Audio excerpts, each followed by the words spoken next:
Hello सर्वांना, अंकिताज किचनच्या रोजच्या स्वयंपाकमध्ये आपल्या सगळ्यांचं स्वागत। आज मी हे धिरडं दाखवते कसं करायचं ते।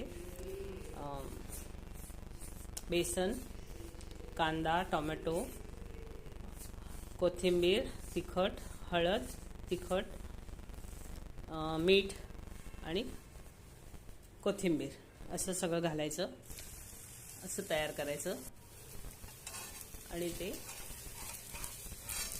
सगळं मिक्स करायचं व्यवस्थित, पाणी घालून जरा सरसरीत तयार करायचं आणि घालायचं। अशा प्रकारे तयार होतं हे बघा। चांगलं दोन्हीकडनं व्यवस्थित भाजून घ्यायचं, अतिशय छान लागतं।